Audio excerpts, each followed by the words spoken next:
আওয়ামী লীগের লোকজন করাইতেছে এগুলো। আওয়ামী লীগের লোকজনকে ধরার জন্য তো আপনি ডেভিল হান্টি করেছেন। ডক্টর ইউনূস তার নিরপেক্ষতা হারিয়েছেন। শেখ হাসিনা সরকার ক্ষমতায় আসার পর থেকে প্রথম দিন থেকে ডক্টর ইউনূসকে ডিফেম করার জন্য, ওনাকে বেইজ্জতি করার জন্য হাজার রকম চেষ্টা করছে এবং 15.5 বছর ক্ষমতা থাকার পরেও তারা যতটুকু করতে না পারছে তার 10 গুণ বেইজ্জতি ডক্টর ইউনূস নিজেকে নিজে করতেছে। আমি আমার জীবনে কখনো শুনি নাই যে রাত 3টার সময় কোনো মন্ত্রী পর্যায়ের ব্যক্তি এভাবে প্রেস কনফারেন্স আহ্বান করে। আমি শুনি নাই, দেখিও নাই, এই প্রথম দেখলাম। এখন উনি কেন প্রেস কনফারেন্সে ডেকেছেন, ডেকে উনি সেখানে কী কী কথা বলেছেন? বটম লাইন যেটা, যে আজকে সোমবার থেকে আর এগুলো আপনারা দেখবেন না। এই কথাগুলো অর্থ বহন করে? অর্থ বহন করে না এই কারণে, যদি আজকে সোমবার থেকে উনি আসলেই সমস্ত কিছু নিয়ন্ত্রণ করতে পারেন, হাইপোথেটিক্যালি, যেটা নাকি ইম্পসিবল, যেটা উনি পারবেন না, ধরে নিলাম উনি কোনো জাদু বলে আজকে করলেন, আজকের থেকে আর কোনো ক্রাইসিস নাই, কোনো ছিনতাই নাই, কোনো কিছু হবে না, ধরলাম। তখন আমার প্রশ্ন হবে, তাহলে গতকালকে হতে দিলেন কেন? আপনি কি সোমবার থেকে স্বরাষ্ট্রমন্ত্রী হয়েছেন? আগের দিন স্বরাষ্ট্র উপদেষ্টা ছিলেন না? আগের দিনগুলোতে হলো কেন? এই প্রশ্ন উনি কী জবাব দেবেন? তাহলে কি আগের দিনগুলি বেতন নেবেন না কেন রে ভাই? এইগুলো হলো জানেন ছেলে মানুষের মতো। ওই যে পরীক্ষায় খারাপ করে বাবা মা বেত নিয়ে আসে, তখন ছেলে বলে না না না আমাকে মারিও না, আগামী পরীক্ষা থেকে আমি খুব ভালো করবো, আজকের থেকে আমি ঠিক হয়ে যাব। এগুলো ওরকম, আজকের থেকে আমি ঠিক হয়ে যাব।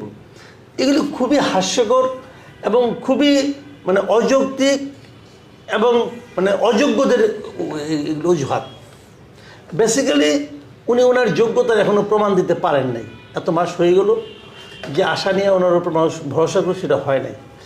এখন আরেকটা প্রশ্ন এখানে আছে, কিন্তু উনি বললেন কি কি কথা, সেই কথাগুলিও তো কিন্তু কোনো অর্থ বহন করে না। যে আওয়ামী লীগের লোকজন করাইতেছে এগুলো, তো আওয়ামী লীগের লোকজনকে ধরার জন্য তো আপনি ডেভিল হান্টি করেছেন। ডেভিল হান্টে যত লোককে ধরছেন সবাই তো আওয়ামী লীগের। তো এখন ওরা কি জেলখানাতে করাইতেছে কাজগুলো? এই ডেভিল হান্ট শুরু করার আগে তো এই ঝামেলাগুলো এত দেখি নাই। আপনারা নতুন কি করতে পারতেছেন যা নাকি নতুন মানুষ আশাবাদী হবে? আপনারা তো এখনও ওই ক্রস ফায়ারও করতেছেন,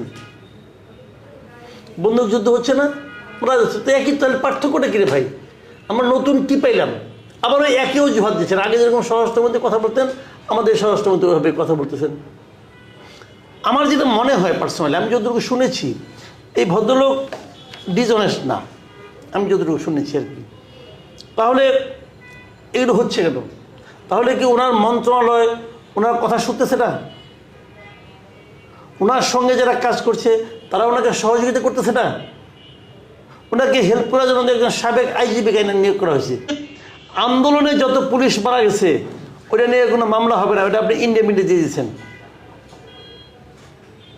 তো ইন্ডেমনিটি। ওটা দেওয়ার পরে লাভ কী হয়েছে? পুলিশের আত্মবিশ্বাস কি ধাই করে অনেক বেড়ে গেছে নাকি না আমে গেছে? এই জিনিসটা আপনি ভাবেন। আপনি তো পুলিশকে মানুষ মনে করতেছেন না। পুলিশ যে মারা গেছে, যে পুলিশটা মারা গেছে, তাকে যে অপরাধে মারছেন, যে গুলি করছে সেই মারা গেছে নাকি পাশে যে দাঁড়াইছিল সেও মারা গেছে? এটা বলেন আপনি। তো তার মৃত্যু হলো, তার ফ্যামিলির প্রতি আপনার কোনো সমবেদনা থাকবে না? তার ফ্যামিলি এখন কী হবে? তার ফ্যামিলিতে বলবে, তার ছেলেতে বলবে আমার বাবা চাকরি করতে যেয়ে মারা গেছে, তার কোনো বিচার হবে না। এটা তো আপনি বলে দিয়েছেন। তো এটা বলার পর পুলিশের মনোবল আপনি আশা করতেছেন যে মনোবল সাই করে বেড়ে যাব, পারবে? আর পুলিশকে ছাড়া আপনি কি করবেন? কিছু করতে পারবেন? সামনে ইলেকশন আছে, করতে পারবেন কিছু? আর একটার পর একটা পুলিশটা আপনি বাদ দিচ্ছেন।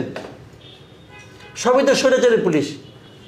15 বছরে তো রিক্রুটমেন্ট তো মোটামুটি এখন যা আছে পুলিশ, তার 90% তো গত 15 বছরে রিক্রুট হয়েছে। সব বাদ দিয়ে দেবেন আপনি? সব পারবেন? 15 বছরে কত লোকের চাকরি সব বাদ দিয়ে দেবেন? আর আপনি কে বাদ দেবেন? আপনি কে? আপনি কে? তো এই সমস্ত বিষয় করে আপনি এদের কাছ থেকে আশা করবেন? শুনেন, অবশ্যই বাদ দেওয়া দরকার ছিল, আমি বলি না যে বাদ দিতে হবে না, অবশ্যই আমি তো সবসময় বলি যে স্বৈরাচারের প্রশাসন দিয়ে একটা বিপ্লবী সরকার চলতে পারে না। তো সেখানে আপনার উচিত ছিল কি, সব বাদ দেওয়া না, পিয়ন দারোয়ানকে বাদ দেওয়া দরকার নেই, আপনি মাথা কেটে ফেলান। যে লোকগুলো পলিটিক্যাল অ্যাপয়েন্টেড ছিল বোঝাই যায়, প্রত্যেকটা আমি বলেছিলাম প্রত্যেকটা মন্ত্রণালয়ের সচিব হলো পলিটিক্যাল অ্যাপয়েন্টমেন্ট, আপনি সচিবগুলিকে বাদ দিতেন, তা তো পারেন নাই। আপনি আস্তে আস্তে আস্তে আস্তে বাদ দিচ্ছেন, তাতে কোনো কাজ হচ্ছে না। তো এইভাবে করলে হবে না। আর পুলিশের উপর, পুলিশের এই জিনিসটা তো আমি মনে করি যে খুবই একটা ড্যামেজিং হয়ে গেছে, যে আপনারা যেটা বলছেন যে ইন্ডিমিটি দিয়েছেন যে পুলিশ যারা মারা গেছে তাদের কোনো বিচার হবে না, এটা বলে যে আপনার ড্যামেজ। আমি ওই দিন দেখলাম একজন লোক বলতেছে, একটা মিটিংয়ে দেখলাম, বিএনপির একটা মিটিংয়ে বোধহয় দেখলাম, বিএনপির একজন লোক বলতেছে যে এই যে আপনার সিরাজগঞ্জে যে থানা পুরাই দিল, সে বলতেছে যে আমরা পুরাই দিছি, এবং আমরা পুরাই দিছি বলে পুলিশের মেরুদণ্ড ভেঙে গেছিল, এবং মেরুদণ্ড তাহলে ওটা না পুরাইলে পুলিশের মেরুদণ্ড ভাঙতো না, উনি এটা বলতেছেন। তো এইটা তো বীরত্ব কথা। এখন পুলিশকে মারা যদি বীরত্ব কথা হয় এবং সেই বীরত্বকে যদি আপনি হাইলাইট করতে থাকেন, তাহলে আপনার সেই পুলিশ কীভাবে আপনার তারা মনোবল ফেরত পাবে? তারা তো আতঙ্কগ্রস্ত সবসময় থাকবে। আপনি করাপ্ট লোকগুলিকে ধরেন ভাই, অসুবিধা নাই, কিন্তু এইভাবে আপনি পুরো একটা মানে সেক্টরকে, একটা প্রতিষ্ঠানকে আপনি ধ্বংস করে দিয়েছেন। এই প্রতিষ্ঠান গড়তে পারবেন একদিনে? এটা গড়তে যতদিন লাগবে ততদিন সময় কি আপনার কেউ দিবে? যে আমি স্থানীয় সরকার নির্বাচনটা আগে চাই, আচ্ছা, এটা আমার ব্যক্তিগত মত, আমি এই মতটা একটু বলি। আবার বিএনপি চায় না। বিএনপির এক নেতা দেখলাম কালকে বলতেছে যে স্থানীয় সরকার নির্বাচন যদি সরকার করতে চায় সেটা প্রতিহত করার জন্য সে প্রয়োজনে জীবন দিয়ে দেবে, সে জীবনই দিয়ে দেবে। তাহলে এখন কি বলবেন আপনি? তারা তো বড় লিডার। বাট আমি ব্যক্তিগতভাবে মনে করি স্থানীয় সরকার নির্বাচনটা আগে হওয়া উচিত। কেন হওয়া উচিত সেটা আপনি একটু সময় নিয়ে ব্যাখ্যা করি। প্রথমত হলো গিয়া যে আমরা কিন্তু দেখেন 2014 সালে নির্বাচনটা একপক্ষীয় হলো কেন? একটা মাত্র কারণ, যে পলিটিক্যাল পার্টিগুলি বলেছিল একটা নির্দলীয় তত্ত্বাবধায়ক সরকারের অধীনে নির্বাচন হতে হবে। সেই নির্দলীয় তত্ত্বাবধায়ক সরকার ছিল না বলে এবং সেই আইনটাকে বিলুপ্ত করে দেওয়া হয়েছিল বলে নির্বাচনে বিরোধী দলটাকে অংশই নেয় নাই।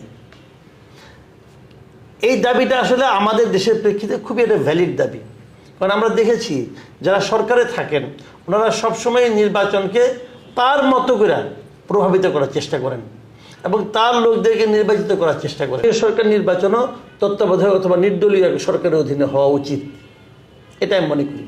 তো সেক্ষেত্রে এখন হতে পারে, এখন অন্য কিছু না হোক, আপনি মনে করেন এখন স্থানীয় সরকার নির্বাচন তো আপনি একদিনে করতে পারবেন, কোনো আইন নাই, আপনি ভাগে ভাগে করেন, আপনি 2-3টা কিস্তিতে করেন, আপনি জুন মাস থেকে করেন অথবা জুলাই মাস থেকে করেন।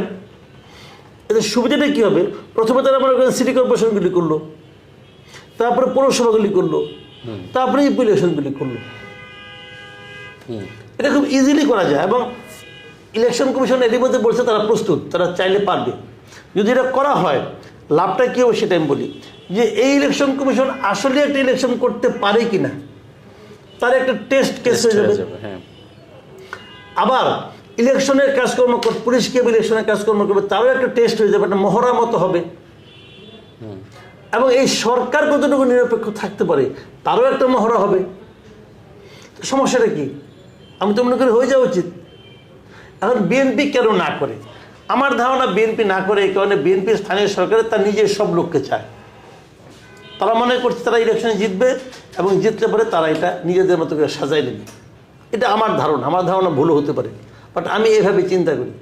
আমি মনে করি বরং যেটা আইনের মধ্যে আনা উচিত যে স্থানীয় সরকার জাতীয় সরকার নির্বাচন সবই তত্ত্বাবধায়ক সরকারের অধীনে হবে এবং সেটা আগে স্থানীয় সরকার হবে, তার 2-3 সপ্তাহ অথবা 1 মাস পরে মানে জাতীয় সরকার